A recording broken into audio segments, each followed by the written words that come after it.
Don't miss that! If you have a radiology exam coming up, start here. Students who used my original TikTok review told me they did really well on the exam. I updated it, I added new pearls, and this is turning into a top 12 podcast series. I'm going to go over the top 3 questions today. Basically, I'm going to stop at 10 minutes, and we'll have several of these. And I think watching the other podcasts, you're going to be extremely well prepared for any exam you have to take or your rotation. So let's get started. So the first question I ask any student when they rotate me is, what's an X-ray? The second question is, what are Hounsfield units? So hopefully you know this, but especially if you rotated with me, I ask every student that first, so I know you know it, but if you're not rotating with me, let's make sure we know it. So what's an X-ray? So a lot of people will tell me that this is an X-ray. This is a chest radiograph. And let's just take a second to go over what's happening. We have X-rays, which are invisible. They're part of the electromagnetic spectrum. We'll see that on the next slide. Very high energy. They're produced in an X-ray tube, and they go through directed towards the body, and there's a cassette on the other side. If the X-rays are absorbed by something radiopaque like bone or metal, it will be white. If they make it through no problem, like the air, it will be black. And if it's in between, you have either fat or muscle. Those are our 4 densities. And here's our electromagnetic spectrum, remembering that E equals hv, Planck's equation. So if you have a higher frequency, you have higher energy. So our X-rays are over here. So X-rays have been around since the Big Bang. They were discovered by Röntgen in Germany over 100 years ago, but they've been around since the Big Bang. And what I want you to note is that not all X-rays are made equal, just like not all light is made equal. We have different wavelengths and frequencies, just like we have that for X-rays. And if you remember, the higher energy frequency will have higher energy X-rays. We will need these to penetrate through a bariatric patient, whereas for a pediatric patient, we'll use the lower energy X-rays. Note we also have gamma rays here. We'll talk about this with nuclear medicine a little bit in our review here. We haven't had a dedicated podcast about this yet, but we will introduce it in our review a couple episodes from now. And that is what an X-ray is. So what are Hounsfield units? So it was amazing that they could look inside the human body for the first time with X-rays, but then they said, wouldn't it be great if we could quantitate how black, how white, how gray something is? And that's where Hounsfield units come from. It's a measure of CT density, and this was invented during the 70s. By Sir Hounsfield in England. There is a very cool story about how the Beatles profits went to the investment for the production of this first CT scanner. And Hounsfield named the scale after himself. It goes from -1,000 for air to +1,000 for metal or bone. Water is set at 0, fat is -100, and muscle is 40.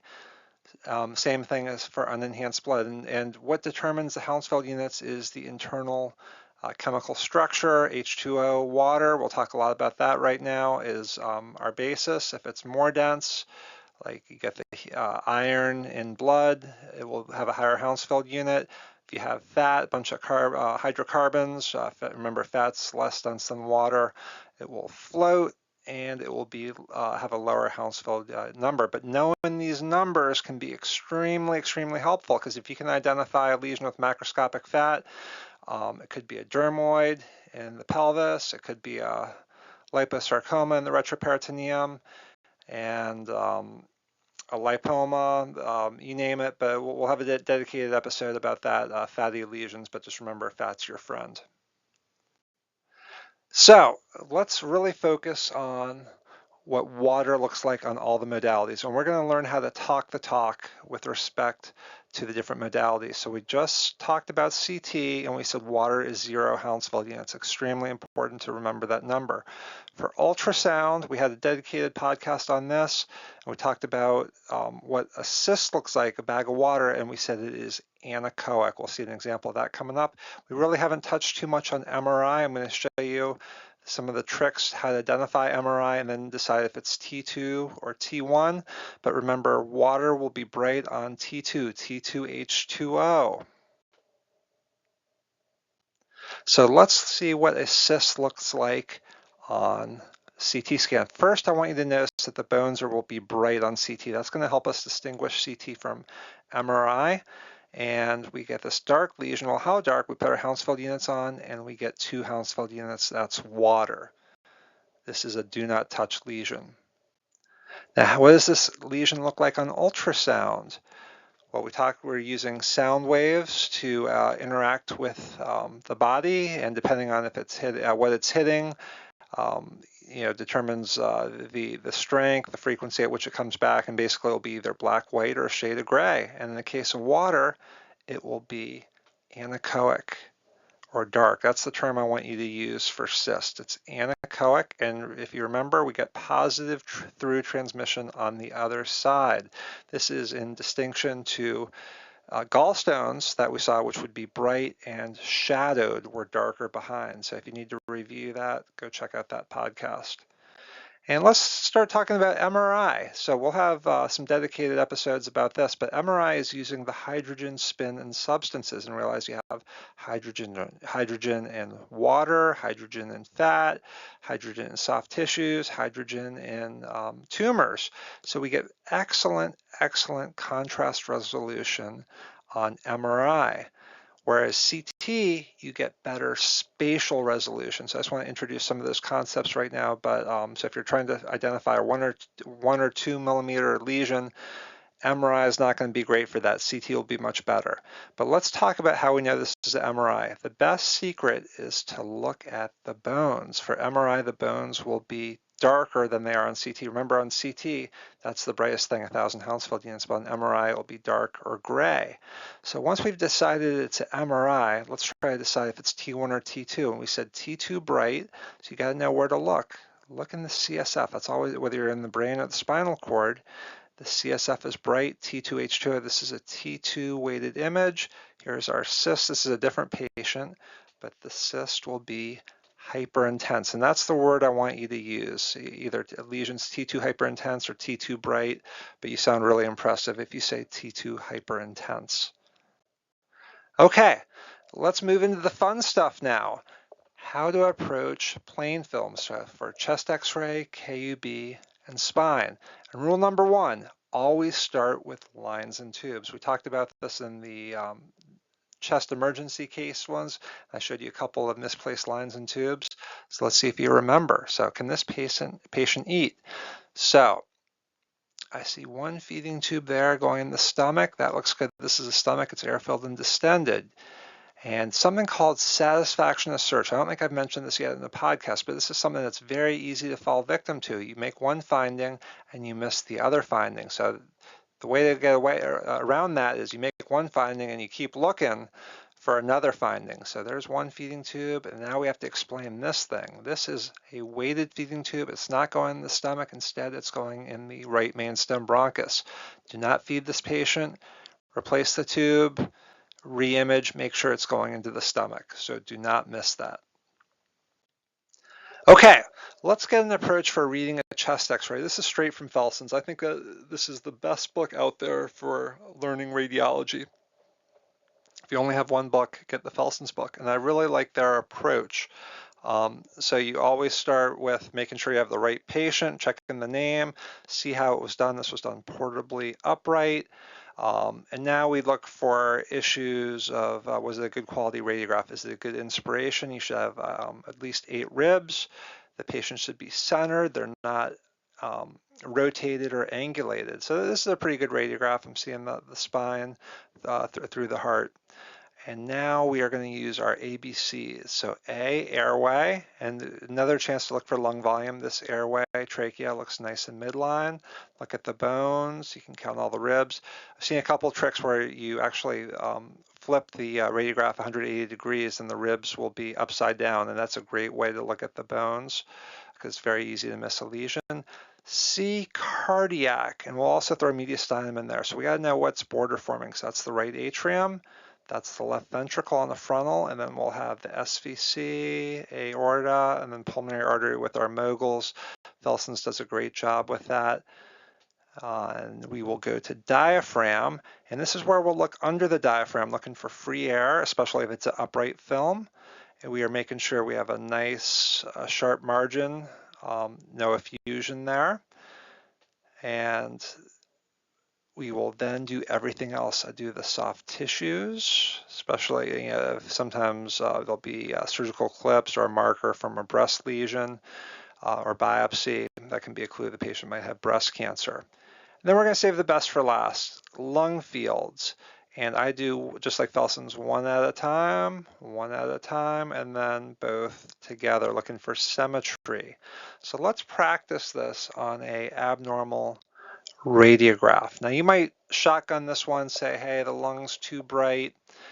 That's a left upper lobe pneumonia, and you'd be wrong. So I made a TikTok out of this, and I do, I think, a pretty good job. I'm gonna pat myself on the back for that one, but it has some of our highest views, but this is a very illustrative case, and let's just take a second to go through it right now, and you can also check out the TikTok. But if we do our ABCs, the first thing we look for is the airway. It should be coming straight down, but instead it's pulled to the left. Or maybe it's being pushed to the left, but in any case, it's going to the left. B, bones look okay. C, cardiac. There's our right atrium, there's our left ventricle. But as we come up, we're getting indistinctness with the aortic margin. And instead, we have another lucency here, which we'll have to explain. And this is something I talk about on the, I think it was episode 10, something like that, about whenever you see a line or an edge, you got to explain that. So that's going to be a very important finding. Now we're for diaphragm. If you saw the other case, the other image just before this, the right diaphragm was higher. That's actually normal. But in this case, the left diaphragm's elevated. So that tells us that maybe this diaphragm's being pulled up. So we got two good clues already for volume loss. The airway's pulled that way, the diaphragm's pulled that way. Now let's save the best for last, lung fields. And we saw this initially, but we said we're going to wait on it. The left upper lung zone is too opaque, and we're going to learn that lungs are too white. We had a podcast about this, blood, water, cells, pus. So we got to explain that. And again, if we were just shotgunning, you say left upper lobe pneumonia, but if we get the clue of the volume loss, we're going to say, hey, this could be left upper lobe atelectasis. I'm worried about a mass right here. Let's get a CT. And that is the correct answer. So a reminder to go through these cases systematically and always start with airway, because if you miss that clue, you're going to totally miss this case. I had to miss this case like 10 times as a resident med student until I figured out the trick. So hopefully you'll pick it up quicker than I did. Okay, so here are some must-knows for chest radiographs. The lungs are too white. We talked about this. We have a dedicated podcast on this, blood, water, cells, pus. This is why clinical context is so important. Lungs are too dark. Could be emphysema or pneumothorax. When we talked about how to distinguish a pneumothorax from a skin fold, basically with the skin fold, you'll have lung markings to the periphery, whereas pneumothorax will be just dark to the periphery. This is a great differential that we have a TikTok for this, a opacified hemithorax. Basically, one side of the chest is completely opaque. This could be a huge effusion, or it could be complete atelectasis. Again, our biggest clue is going to be volume. If it's a huge effusion, it's going to push the airway mediastinum the other way, whereas if it's complete atelectasis, the hard mediastinum are going to be pulled that way. And then just for fun, there's a third thing, a pneumonectomy. Can also cause a whiteout that basically you take the lung out, then it fills up with fluid, but usually there'll be some, hopefully you have that history, and hopefully you'll see some surgical clips there. And then we got to know the radiographic findings of CHF. We talked about that, things like cephalization, interstitial edema, alveolar edema, cardiac enlargement, and pleural effusion. So go back, review that. Felson's does a great job with that, but make sure you know those terms. Okay, some useful signs that we talked about in the earlier podcasts you can refer to, but the spine sign, the lungs should get, on the lateral film should get darker as you're going down. If it gets more opaque, there is something there, blood, water, cells, or pus. Look at the frontal, figure out where it is. We talked about the silhouette sign for identifying which segment is involved. The deep sulcus sign, this is a great sign for pneumothorax on a portable radiograph. Not to be confused with the continuous diaphragm sign, which you can see with pneumomediastinum, and we also talked about that in our chest x-ray emergency podcast. So look these up. Radiopedia has some great resources, my TikToks, but these are must-knows.